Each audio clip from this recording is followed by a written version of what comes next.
calling you. I'll start again with Bob Scanlon. Hey, Jayce, I heard Kevin asked you how you were doing yesterday on my behalf, so I appreciate that got taken care of. Where So were you, it's all. Bob? Where were you? I was on a flight, man. All I was right. coming out here so I All could hang out right. with you guys in Texas. So sorry I missed the fun.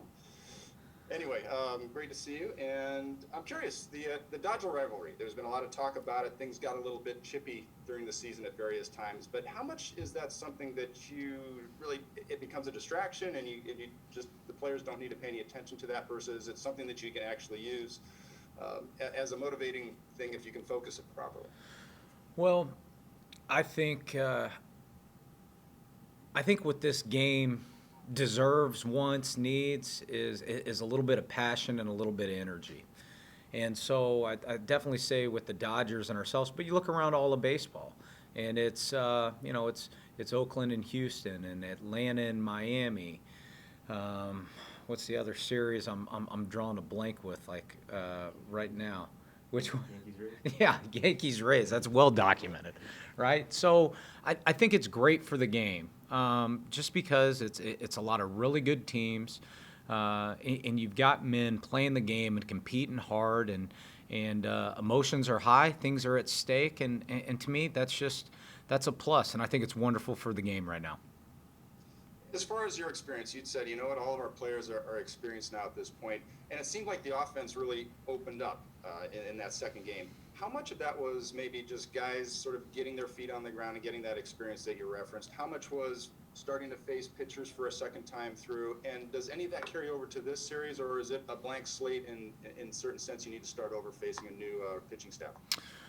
Well, I think it's a combination to all those things, and there's a reason the teams are in the playoffs. There's some really good pitchers, and pitchers can starting pitching, bullpen pitching can really drive some teams, and they can get you on a run. So, obviously, the more that you see some of the pitching, it usually historically shifts to a little bit more advantage of the hitters. And with this series in particular, we played each other 10 times. There's not going to be a lot of secrets, going out. It's going to be we're going to be facing some guys we've seen some, facing some guys we've seen very few, and it's going to be the same thing on their side. So they're very skilled at what they do on that side, and but we're a confident, athletic group, and we think we're going to match up well. I know you get this every day, but we're sort of obliged to ask. Any updates on Mike Clevenger, Nelson Manette, or anything else with the pitching staff at this point? No, our practice is at 4 o'clock today, so they're going to go out and do the work. Both guys had very good days yesterday. Um, Seems like, I've said that maybe 5, 6, 7 days ago, so I'm always a little bit hesitant. We'll have a good day, and then we'll have, like I said yesterday, a half step back. But we're hoping to stack some good days. Today, we're hoping for another good day as they go out, do all their exercises, and do their throwing. But yesterday, we were really encouraged by the work that both guys put in. And the big test is how do they respond the next day, and that'll be the test today. We saw Mike throw a bullpen. It looked like he was airing it out pretty good, or at least getting after it a little bit back at Petco. Has he had another bullpen session since that time, or anything you can share with us on Are that? you saying the one back in Petco? Yes. He got on the slope yesterday and threw the ball. He felt good, but again, we got to see how he responds today. Sometimes when he gets lathered up, hot, the blood's flowing through the arm. We've had some good sessions with that, and then the next day after everything kind of cools off and see how the body responds. So we got to wait and see how he responds today. Thanks, Jayce. Kevin Acey. Jayce, I know you're going to say you're not surprised by what Fernando did in the middle of that series there, but after he'd come up a few times, stranded some runners, he finished that series incredibly strong. Is that, as much as anything, show how impressive he is? Yes, and you're right. Not surprised. What he's doing is extremely hard, especially at being 21 years old, and you're carrying just natural emotions. And in this game, you're going to have some small pockets of the game where things don't go your way. But I think maturity and the more he gets experience to continue to keep pushing, to keep fighting, to keep grinding, all those things, when you can do those things, the talent usually plays out at the end. So, just for all our guys, there's going to be times where things go well. There's going to be times when things don't go our way. And just in general in this game, the quicker we move on and move forward and stay task at hand, those things allow you to potentially have a better chance, later on in the game or the next opportunity that comes up.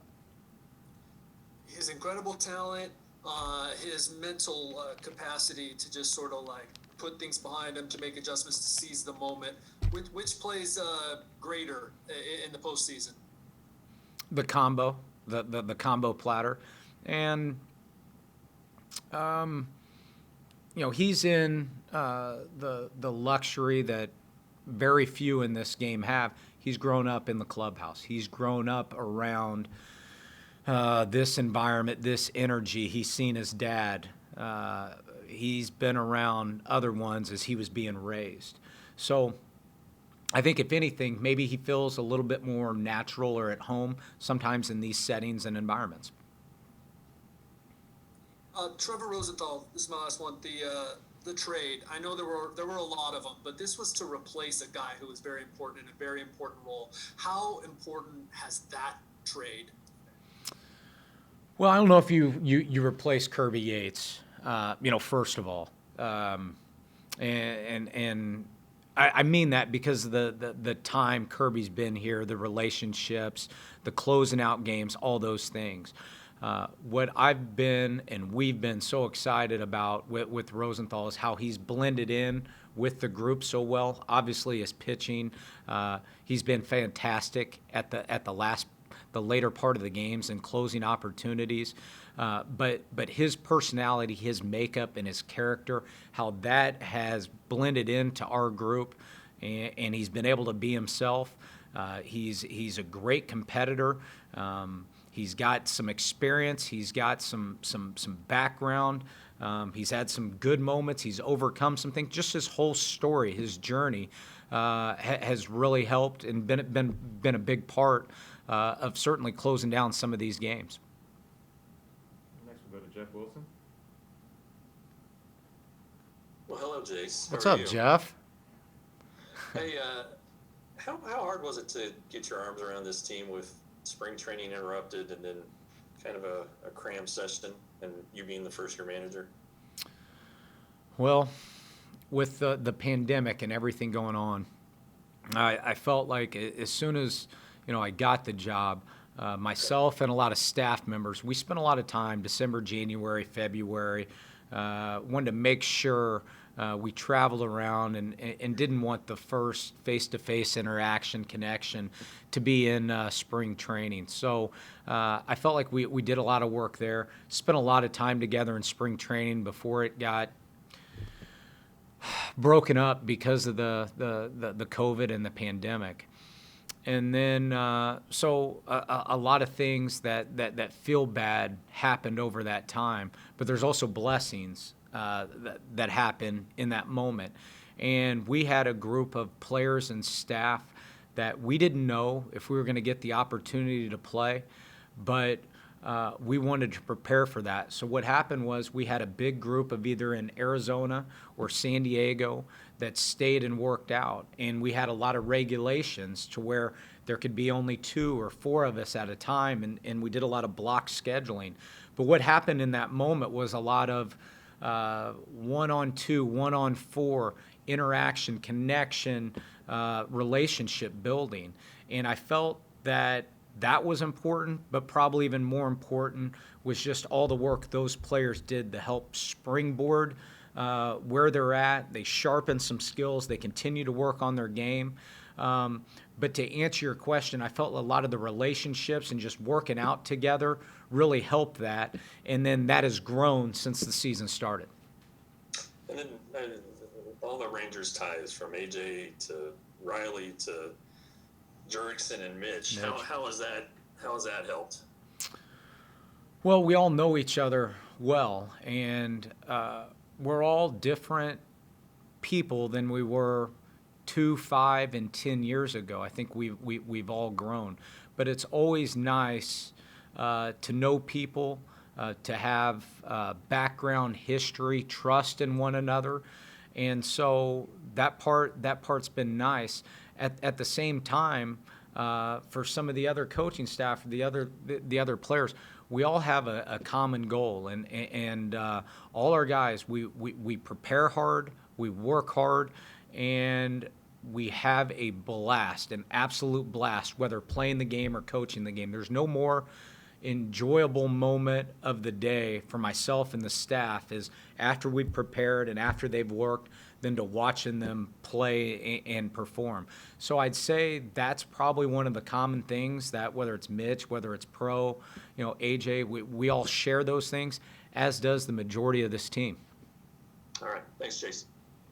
AJ Cassaville. Jayce, when do you expect to know who's starting game one, and what are some of the things that are still in play regarding who that might be, aside from maybe your health status of some of your guys? I hope to know around 10 a.m. tomorrow. And as far as what the major determining factor of that will be, just the overall health of our staff and where we're at.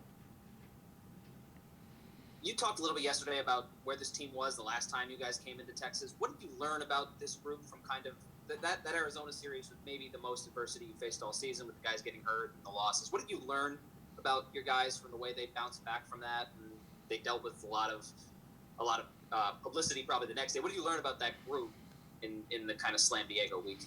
That we're really close. We have each other's backs. We pull for one another. That this group is incredibly tough. We embrace discomfort. We're battle tested, and we're not afraid of failure. We can put our game out there, play as hard as we can, and live with results and move on to the next day. Those are some of the things I've learned out of this group. Marty Caswell. Jayce, I know yesterday you said there hasn't been any conversation even about Garrett Richards in the bullpen. Have you guys had any conversation about Mackenzie Gore or one of the players you have in the bubble possibly being called upon for this round? Yeah, we've talked about everybody on the 40-man bubble as real scenarios. That's right. We still got to determine our active 28, but we also discussed the 11 and the 12 that are options as well. Yes. And if I were to ask you what's been the signature moment of the regular season that defines who you guys are, what would you point to? I don't know if I could point to one, but just as you asked that question, I think about the 7 runs with 2 outs against Seattle on that doubleheader. That was something I don't know if I've ever seen or been a part of. Nobody on and 2 outs. I think we were down 4 and we ended up scoring 7. Just as you asked that question, that's the first thing that came to my mind. Thank you. All right, we'll finish up with John Morosi. Hey, Jayce, how are you? A couple questions for you. When you think about Mitch Moreland, 10 years ago, the Rangers being in the playoffs that year, I know you were a manager in the system at the time, but what do you recall of Mitch's at-bats and the way that he was such a force for the Rangers during that 2010 postseason? And where were you actually watching those games when that was all going on? Sure. So myself, the entire minor league coaching staff and scouts and organization were in right field during that playoff game. And the organization brought our wives, families with us. And so we were in shallow right field, and my wife was pregnant with our first. And I remember Mitch hitting a home run that came, I don't know, maybe 20 yards from where that landed. And I believe he was in the 9 hole that day. But as you asked that question, that's one of the things that came to mind. That's great, Jayce. And then with Eric Hosmer, as a veteran player, of course, he's already accomplished a lot in the game. But how have you seen him evolve and adjust during the course of this season? Well, I've seen him show a big-time toughness on 2 factors.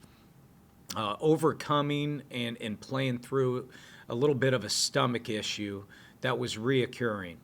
And I remember him being, on IV bags and just looking honestly thin through the face and feeling terrible and doing everything in his power to go out and play. And then the second thing is seeing him come over a broken finger as quick as he has and be able to endure a lot of pain. That part, I just love toughness. And he never complains. He never, can't use the one word that I want to, complains about it. He just goes up and goes to work. He's tough.